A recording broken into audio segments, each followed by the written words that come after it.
विश्व गीता प्रतिष्ठानम अशोकनगर की इकाई द्वारा आज अशोकनगर कलेक्ट्रेट में एक ज्ञापन राज्यपाल के नाम अशोकनगर के प्रशासनिक अधिकारियों को सौंपा, जिसमें गीता को राष्ट्रीय ग्रंथ घोषित करने की मांग की है।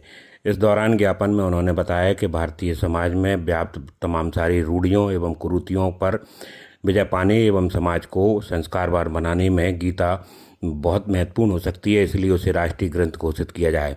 इसको लेकर उन्होंने कहा कि जिस तरह से हमारे राष्ट्रीय प्रतीक हैं, राष्ट्रीय चिन्ह है, उसी तरह एक ग्रंथ भी होना चाहिए और जो सिर्फ और सिर्फ गीता ही हो सकता है। इसके अलावा एक और ज्ञापन प्रशासन को विश्व गीता प्रतिष्ठान ने सौंपा है, जिसमें मध्य प्रदेश सरकार द्वारा जिलों एवं तहसील स्तर पर बनाए जाने वाले गीता भवन को लेकर भूमि चयन की मांग की है। उनका कहना है कि अशोकनगर जिले में ही भी जल्द ही भूमि चयन कर गीता भवन बनाने की कार्रवाई शुरू की जाए। इसके अलावा हाल ही में विश्व गीता संस्थान द्वारा गीता ओलंपियाड में अशोकनगर जिले के 2 छात्रों के द्वारा अखिल भारतीय स्तर में प्रतियोगिता जीतने के उपलक्ष्य में उनको सम्मानित करने की मांग भी जिला प्रशासन से की है। कि हमारे भारत में राष्ट्रीय ध्वज है, राष्ट्रीय चिन्ह है, राष्ट्रीय पुष्प है, राष्ट्रीय फल हैं, सब घोषित किए गए, लेकिन राष्ट्रीय ग्रंथ आज तक घोषित नहीं किया गया है संविधान में। तो हमने ये महामहिम राष्ट्रपति महोदय के नाम ज्ञापन श्रीमान जिला दंडाधिकारी महोदय को दिया है और हमने उसमें ये अपेक्षा की है कि श्रीमद् भागवत गीता को राष्ट्रीय ग्रंथ घोषित किया जाए, संविधान के अनुरूप उसको राष्ट्रीय ग्रंथ घोषित किया जाए, जिसकी आज परम आवश्यकता है। और राष्ट्रीय ग्रंथ घोषित होने के बाद ही संपूर्ण विश्व में शांति स्थापित हो सकेगी।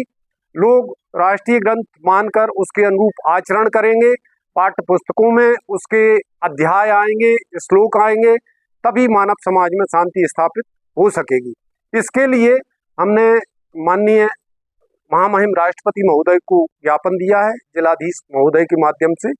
दूसरा हमने ज्ञापन दिया है कि मध्य प्रदेश शासन द्वारा प्रत्येक जिले में गीता भवन निर्माण कराए जाने का आदेश जारी किया जा चुका है।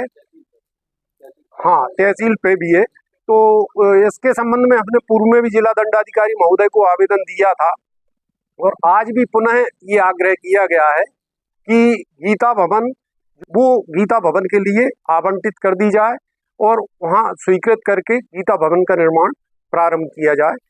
पहले विद्यालय स्तर पर, द्वितीय जिला स्तर पर, तृतीय प्रांत स्तर पर और अंतिम जिला स्तर अखिल भारतीय माध्यमिक परीक्षा संपन्न की जाती है। तो इस बार हमारे अशोकनगर जिले से एक साडोरा से एक आदिवासी छात्रा चारों परीक्षा में उत्तीर्ण होकर और उसने द्वितीय स्थान प्राप्त किया है। उज्जैन में उसकी अंतिम परीक्षा हुई थी और तृतीय स्थान पर कृष्णा अथाईखेड़ा ज्योति ज्ञान मंदिर से और उसने तृतीय स्थान प्राप्त किया। तो हम अपेक्षा करते हैं आदरणीय दंडाधिकारी महोदय से, कलेक्टर महोदय से कि जिला स्तर पर उनका सम्मान किया जाए।